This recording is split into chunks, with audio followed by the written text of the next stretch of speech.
welcome back to the stage your MC, Jacqueline Riley.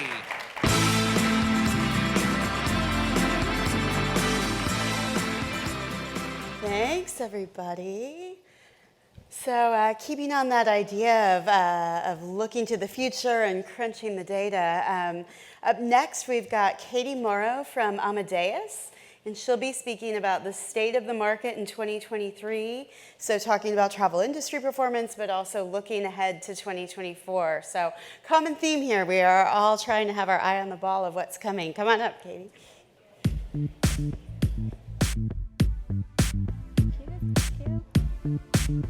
Good afternoon, everyone. That was a great panel, something that's very near and dear to my heart as a revenue-minded person.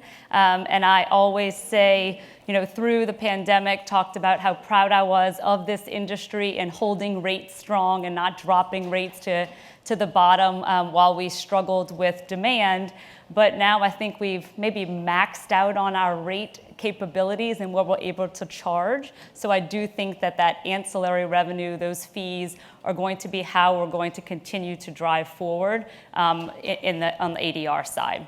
So without further ado, I'm going to take you through some data. And they told me this was a little sticky, but maybe very sticky. Okay. All right, so I'm going to first talk about hotel trends. So we'll look really at how 2023 played out, maybe the next couple of weeks, what is left of 2023, and then we'll take a quick peek into group of 2024. I'll talk about lead times and why looking at transient business in 2024 really doesn't matter at this point. But what hotel data are we looking at? So currently, Amadeus Hospitality collects forward-looking on-the-books data for about 40,000 hotels globally. So we get data directly from the property management systems, data warehouses of major chains, and we take that information and hotels are able to see how they're performing versus their competition, looking out into the future, and we break that down by individual channel and segment. So I'm going to give kind of an overall look at North America, and then at the end I have a little QR code. We have like the top 50 markets. It's all complimentary on our website. So if you have a hotel in any of those markets you wanted to get more insights into, that is available. Okay, so let's look at North America. This is all chain scales, so I'm going to break it out by luxury in just a couple of minutes. So you can see 2019. My hope was that in a month we're going to be finished with 2019, but I still think people want to look at 2019, so I might be talking about it forever, or what seems like forever. But you can see, starting from January to December, how 2019 panned out from an occupancy perspective, and then where 2023 was. So listen, I think that I'm pretty bullish about 2024, and I'll talk about that in a minute on the group side. But as we look towards the end of this month, going into the holiday period, 2023 is pacing a little bit even behind last year, definitely behind 2019. I'm curious to see what happens in the leisure business. Obviously, it was very strong through the pandemic, even post-pandemic. But as we start to look into 2024, into the holiday periods, will it look the same, or are we going to have to start to rely more on group and corporate to really meet the numbers and our forecast for next year? And I know that there was a lot of questions, talked to a lot of hoteliers preparing their forecasts for next year, and I think that there's a little bit of uncertainty. But you can see here that North America occupancy peaked in June at 74.7%, not quite to 2019 numbers, but still a pretty strong year in 2023.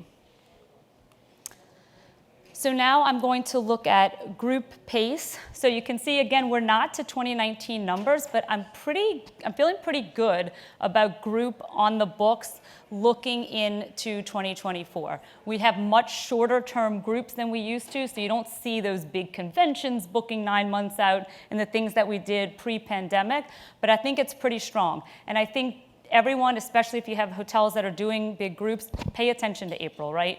Easter moved. So that month really has a good opportunity to top 2019 numbers and be a very strong group month. So I think definitely something to pay attention to, be looking at your RFPs, how are they coming in, how do you capitalize the rates during that month. I think it's going to be a very strong month, especially for the US in 2024. So then if I take a look at the segmentation, again, looking at 2023, pay attention less to 2022, to be honest, but 2023, if you're looking at that compared to 19, negotiated business, I know corporate business has not come back to what it was pre-pandemic levels. However, there is still corporate travel happening, right? It might look different than it did pre-pandemic, but it's definitely something you have to pay attention to. Are there new accounts coming into the market? Is the traveler different? Are companies that maybe you didn't have before, a lot of you are luxury hotels, maybe the rate was too low then? Is it something midweek that you might want to look into now, or as you go into 2024 that maybe before you wouldn't have paid attention to?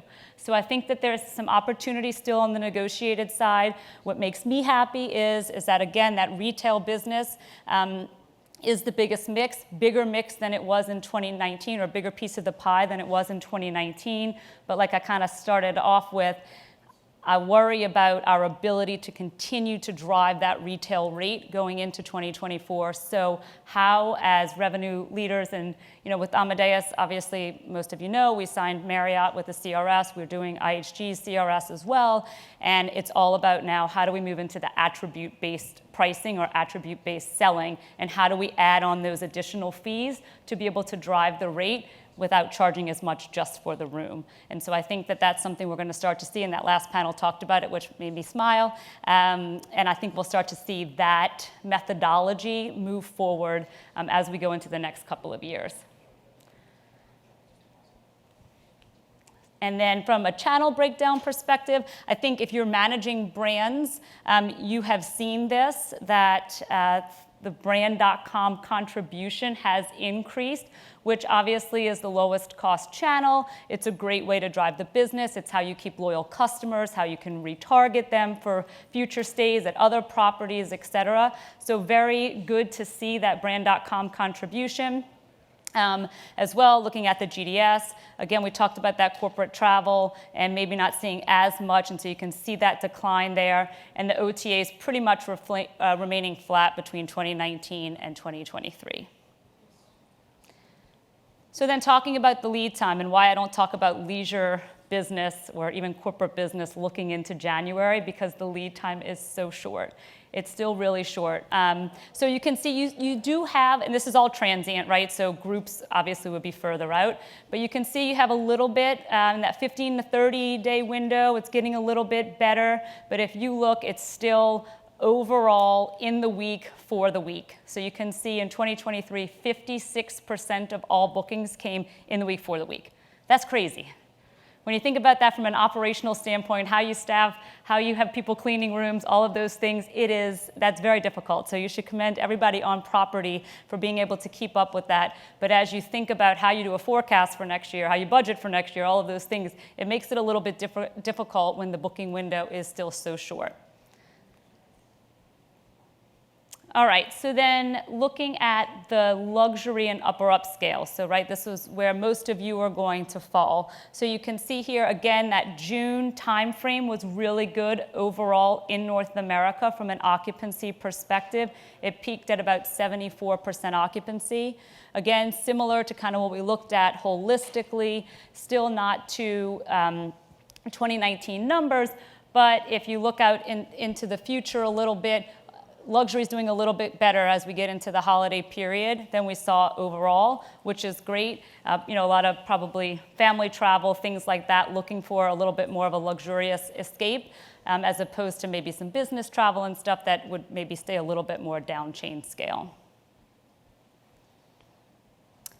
So then from a group perspective, you can see in April, so this is luxury and upper upscale, so close to 2019. I mean, to me, that's flat, right? I would never say that's down, that's flat. So that's looking really good for the month of April. So again, be paying attention to those RFPs. Some of these months look pretty strong. May, June, looking really good compared to last year. And then even looking into the fall, if you look at August and September, I wouldn't say historically August was a big group month, but definitely pacing ahead of 2023 and very close to 2019 numbers. So for me, when I'm thinking about how are we going to perform next year, I believe that group is going to be a big driver of success. And if you don't have a group-heavy hotel, that's okay. If they're filling up, you will get the overflow, right? So you have to be paying attention whether you do a lot of group or not. what is going on in the market around you, looking out into the future, and how are you going to capitalize on the group demand that may be coming into your market. All right, so we'll take a look again here at segmentation. So very, very similar, right? So you can see retail actually in the luxury upper upscale is flat. I think that during the pandemic, this segment struggled a little bit more to get back up, and I think that you have still a little bit opportunity to continue to drive that retail business as we move into next year. Negotiated, you can see, again, still a little bit of drop like we talked about overall, and group looks about flat, 2019 to 2023, when you take a look at it overall. And then from a channel breakdown, so again, similar look, you can see 2019 brand.com contribution was at 26%, 2023 at 31%. So you see that similar increase, which again, I feel is very positive and something that I hope we will continue to see drive forward as we move into next year. And so you can see here, this is very interesting, right? When I take out just luxury and upper upscale from a lead time perspective, you do see a little bit longer lead time than you do overall. So maybe people are planning vacations that they are booking a little bit further in advance, maybe trying to get a good rate, but you definitely see strength in that 15 to 30-day booking window. And where we saw overall, in 2023, 0 to 7 day booking window, we saw that 56% of the bookings were coming in there. Luxury and upper upscale, only 41%. So a little bit longer lead time in this segment compared to overall. So I'm gonna now show you just something for US only, and it's year to date through October, but I always think it's important to talk about corporate travel because I do believe it's a big part of our business and how we will continue to remain successful. So what I'm going to show you now is top accounts. This is their year-to-date production for 2023, and it's by individual channel. So you can see how much Accenture is given to US year-to-date, how much they're booking on their websites versus all of the other channels.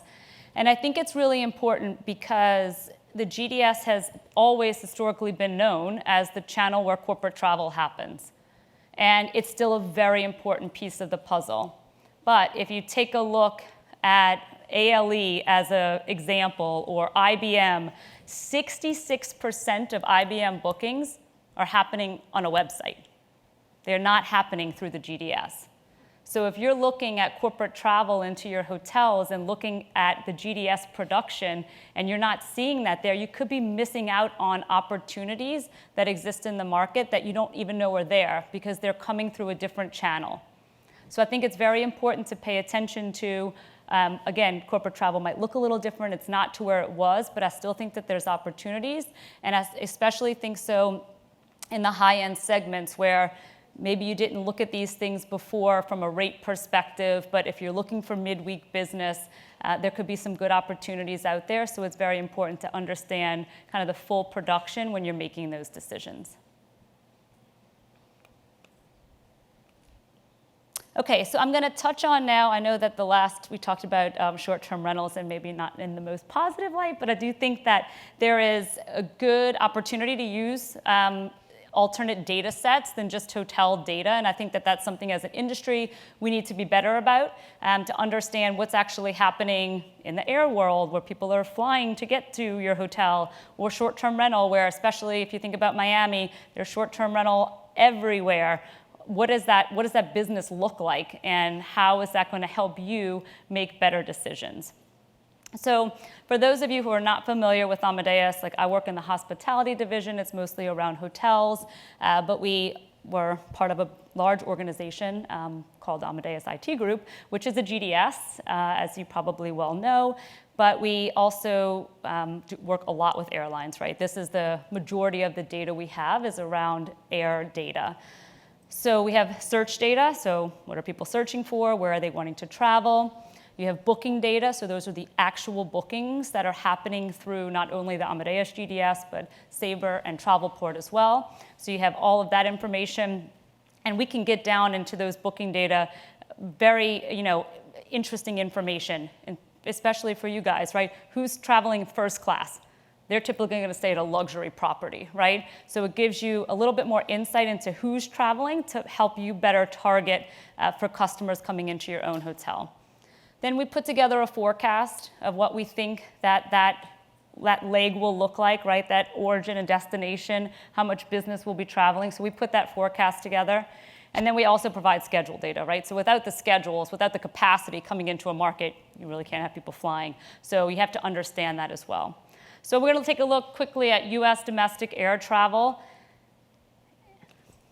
This thing is not my friend. And so you can see here, and it's quite interesting, right? So if you look at what's being searched, and I'll never forget during the pandemic, people used to say, well, search is intent. They're going to travel, they're searching. I'm like, no, people are sitting at their houses, not going anywhere, and they're searching like crazy, but it doesn't actually lead to a booking, right? And you can see that here. So if you look here, let's just use an example, right? So number 2, Los Angeles, 2024, it's the second most searched city, but it's not the second most booked city. So people are searching. I don't know why they're not going to LA when they're actually going through the booking process, but Los Angeles is the second top searched market. Minneapolis is the second top booked market. So it's just interesting, and I think for hoteliers, especially places that rely on inbound air, it's very important to understand, not only is your market being searched, but also is your market being booked, and then how do you take advantage of that?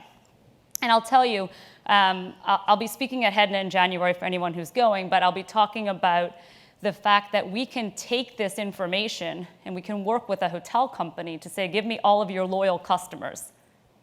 If they've booked on the GDS, we can match that loyalty number to your customers to say, hey, they've booked air, but they haven't booked hotel.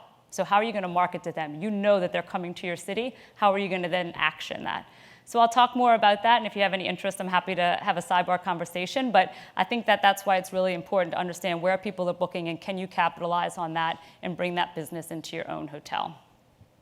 And I think the other thing that people started to talk about this summer, and it'll be interesting to see as we get into next year, is US outbound travel internationally, right? So I think during the pandemic, people were staying more, closer to home, obviously, challenges to leave the country, et cetera, border closures, things like that. So a lot of travel that happened on the leisure side happened domestically. And so now where are people looking to go? Are people now on their leisure trips going to leave the US and go to other countries where they couldn't do that for a couple of years?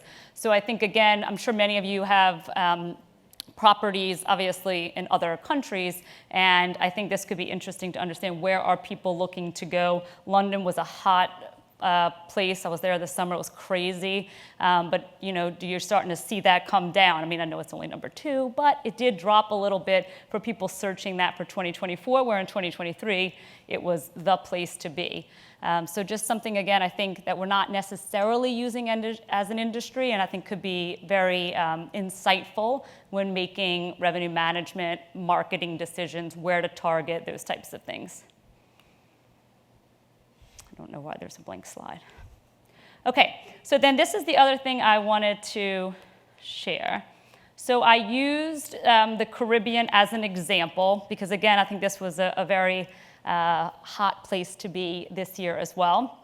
And, I think that, we want to use alternate data. I think that as a hotelier, we're kind of lost as to what to do with the data. But I felt like this was very compelling. So what we did was we took the hotel booking data, short-term rental booking data, and we work with a partner called Key Data. And the benefit to Key Data is they don't just scrape. They actually get true reservation data for short-term rentals, just like we're getting true reservation data. There's no forecast or anything like that. So they're getting all of the reservations so they can actually see true short-term rental bookings. And then we have our air book data. So if you look at this, it's not perfect, right? But the correlation in the peak periods as well as the softer periods is very high between the 3 different data sources. But the awesome thing is that short-term rental has a 50-day lead time. Airline, 40-day lead time. Ours on average is 15 days. So if you are in, especially if you're in Miami, and you're looking out at the short-term rental demand, looking out 2 months from now, you might not see the demand in your hotel yet. But if you see it out on the short-term rental side, and you're looking at understanding that the booking patterns are very similar, you can probably bet that that's going to be a peak period for you. So then what do you do about it? How do you revenue manage differently? How do you market differently? How do you drive your sales team differently? All of those things come into play, and I think this is a great way to combine these data sets to be able to make better decisions and try to do better because the lead time is so short, right? How can you start to plan a little bit more effectively by using these outside data sources? So I told you at the beginning that we offer this complimentary market insight. We put it up during COVID. I think we do a global report that talks about high-level country performance or region performance. And then there is the top 50 markets globally, where you can see daily occupancy information by segment, looking out into the future. So again, if you wanted to have access to this for your individual market, you can get a good sense of what we're seeing on the books from a group and transient perspective looking out a year. And that's what I have.